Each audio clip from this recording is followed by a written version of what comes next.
So for the most part, you don't actually have to give combat commands to your units. You guys are they're just gonna fire on their own, as you can see here. So yeah, here's the firing line. Some German dismounted guys behind a little stone wall. They might shoot back a little bit, but not too much. They're basically no threat. And then we've got a bunch of tanks here that are unoccupied and they're just targets. And then in the back we've got some bunkers. Just a bunch of targets for you to shoot at.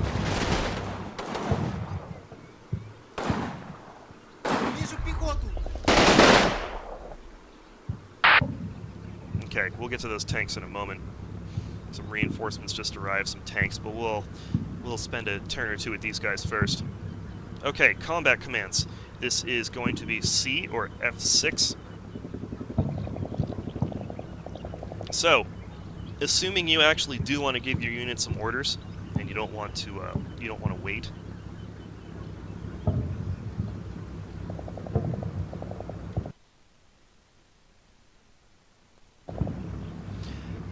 Goat Cavalry, I believe they have done something to address that.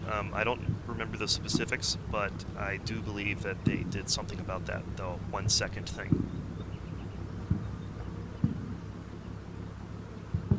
I can look it up near the end of the stream and tell you exactly.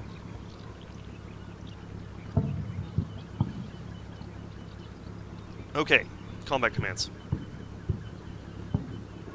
So, target will tell them to actually just shoot at a target, right? It's, you know, you tell them, shoot there. It's very simple. So, when you select target, you'll see a line drawing the unit to wherever your cursor is on the ground. If it's blue, it means that the unit has a clear line of fire and all of the men can see it and shoot at it. If it is gray, let me see if I can get a gray. Okay, these guys can't get a gray. Let's try these guys. Okay, I can't see a gray. I'll show you when we get a gray. A gray means that some of the men can see it, but some of them can't, so it's partially obstructed. And then if it's dark blue like this, they cannot see it. And you'll get some feedback text up there by the cursor. In this case it says reverse slope, no aim point. And it's hard to see here. I'll turn around and do a target over here to make it. Okay, there you go. See, there's a gray. That means some of the men can see it, some of them can't. And this is obstructed. You'll notice that it's dark blue before the obstruction and it's pink after the obstruction, or magenta, or whatever that color is. And it says no line of sight. It also tells you the range to the target, which is very useful for if you want to make sure you're actually able to effectively hit it with the weapon system you have. So you also see some text. It'll say area target, or it may say reverse slope target, which means that the target can drop down behind the slope and then you won't be able to see it. Or it can say enemy target, things like that. It basically gives you just a little bit of feedback. So if it says area target, what it means is your guys are just going to shoot at the general area even though they don't know whether there's any enemy units there or not. So I can just give them an area target here and they're just going to shoot at that spot of ground. Whereas if I give it on, you can either click on, if you want them to shoot at a specific target, like an enemy target, you can actually click on either the enemy itself, like one of the soldiers, or on its floating icon, and then you'll get, the target will be a red line connecting it. So we'll go ahead and play out one battle. You'll see these guys, or one turn, you'll see these guys around here. Some of them, though, are probably, okay, they're not. So if there's enemy units that appear near an area target, they'll usually switch fire and target the enemy target instead of the area target. So you can see these guys are going to be engaging stuff right over here. Target. Just target this.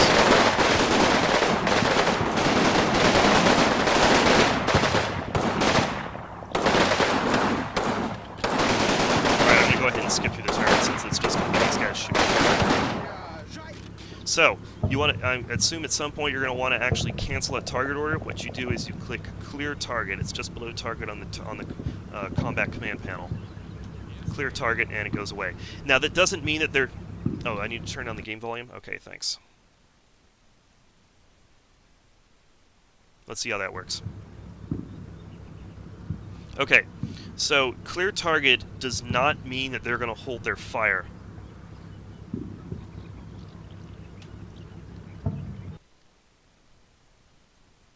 I've turned down the volume, guys. Thanks for letting me know. So, clear target does not mean that the enemy, the unit's going to hold its fire at all. It just means that they're no longer going to follow the target order you gave them. They're still going to shoot. That's really important to know. So we're going to give them a clear target. We're going to bring the tanks up now. So you've received some reinforcements. If you look over here, you'll find 3 tanks, some T-76 or some T-34-76s. Movement for these guys is exactly the same it is for infantry. It's, for the most part, it's the same movement commands. So we're just going to give them quick orders to move them over. Obviously, you don't have to worry about them tiring out, although depending on the type of terrain you're running over, you may actually get them bogged or immobilized if you run them really fast through rough terrain like woods or something like that. So we're just going to run them up to the firing line. And we'll let one turn play out.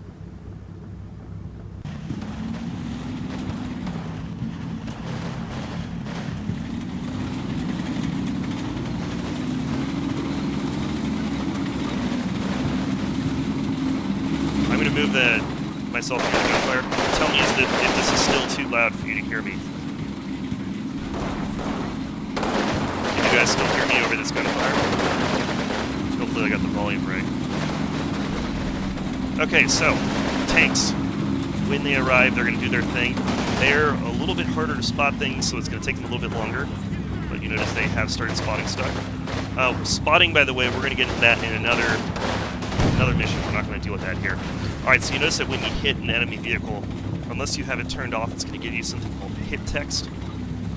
And you'll see where it hit on the vehicle, and you'll see whether there's red text, it means you actually penetrated it, which is a very good thing. Turn it down a smidge more. Okay. There. That should do it.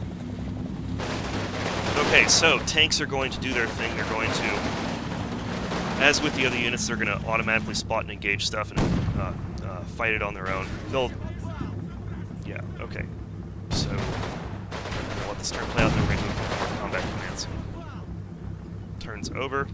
So, let's demonstrate something new. We've got the target arc. This gives you a lot more control over where your unit will fire. If you see target arc here in the upper right-hand side of the combat commands panel, left-click this. This is a bit tricky for some people. What you want to do is you're going to basically draw an arc from the unit. You're going to do it by making 2 clicks. You'll notice that the cursor turns to arc target.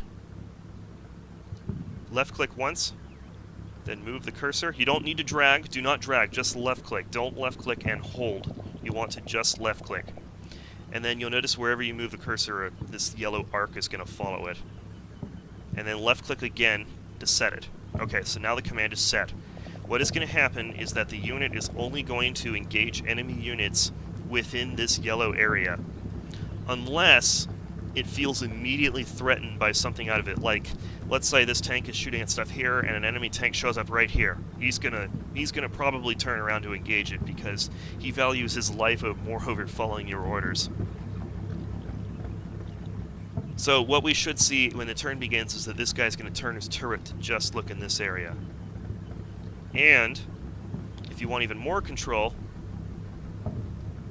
I must have accidentally given it to the whole platoon. So let's go ahead and demonstrate something new now. You can also clear this out with another clear target. You just use clear target and it'll cancel a command. Now this yellow arc, this target arc, will engage all enemy units.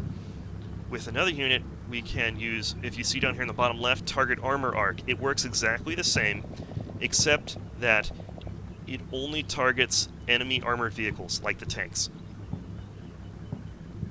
And you'll see that the color of the arc is different. It's a purplish color, purplish blue or whatever. And then we have another command called target light. It's right next to target.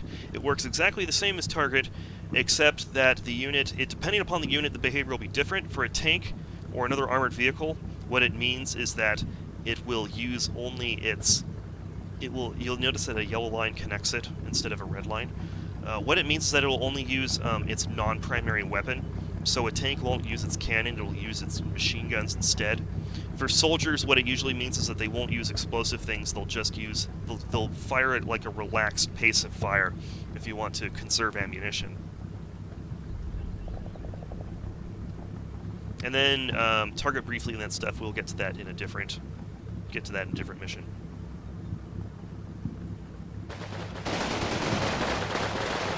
So he kept firing. Interesting. He decided to disobey my orders. That's the thing about the AI. It won't always listen to you. Okay, there you go. So now you see that this guy is now turned to just cover this arc here. And he's spotted tanks, and now he's going to engage tanks within the arc. With this arc active, he's not going to engage his infantry here. He's going to leave them alone.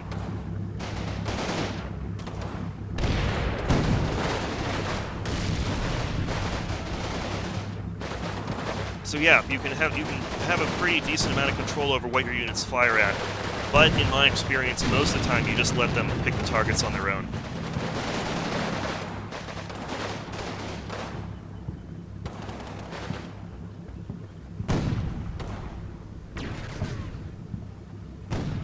And this is pretty much the end of the first mission. I'm just going to let this turn play out for another couple seconds. We can continue killing them, but that's just going to be a waste of time. You've already seen what happens. So, to end the mission prematurely, if you don't want the time to run out, you see the time here. This is how much time is remaining in the mission. 7 minutes. Sometimes it can go into overtime, depending upon what the scenario designer has set, and when that happens, the text will go red. But usually, the mission ends when it hits 0. If you want to just end the mission prematurely, click on Menu, then go to Ceasefire. Don't do Surrender.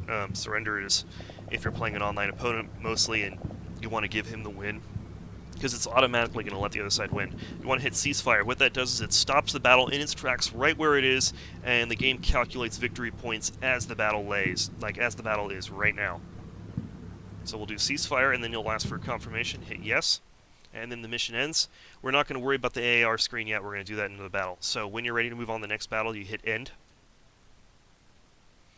Okay, this is really important. This trips up a lot of people, including me sometimes. Combat mission does not make auto-saves. Okay, you're going to want to save. It's always going to prompt you to save between missions and campaigns. You're going to want to go ahead and hit OK to save. You can then, between missions, you can, if you want to, you can switch the whether you're in turn-based or real-time. You can exit out. If you hit OK, you're going to go to the next mission. Always save between missions, and I'd recommend saving during missions as well.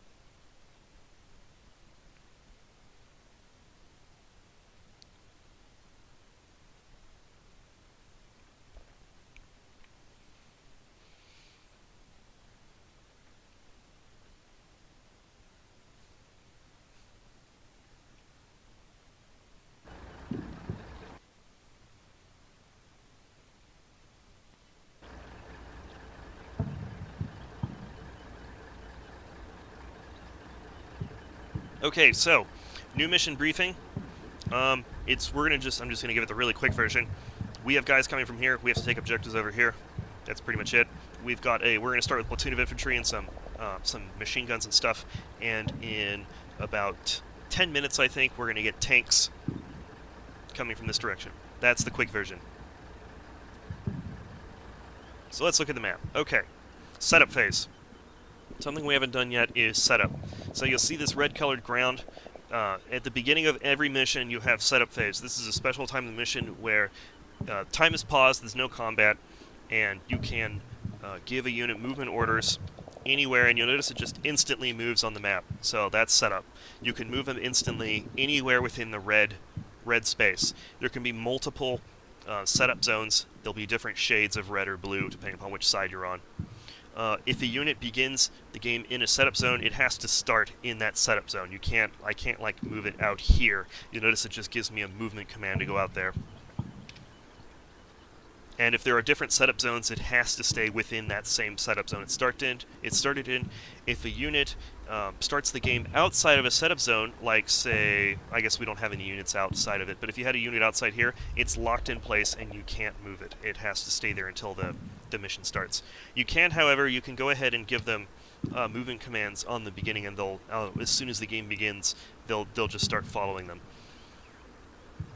So Our objective is to we need to take this spot base of fire and this spot attack route. These are sort of little instructional objectives that we're going to go to. Our main objective is Hill 124 here.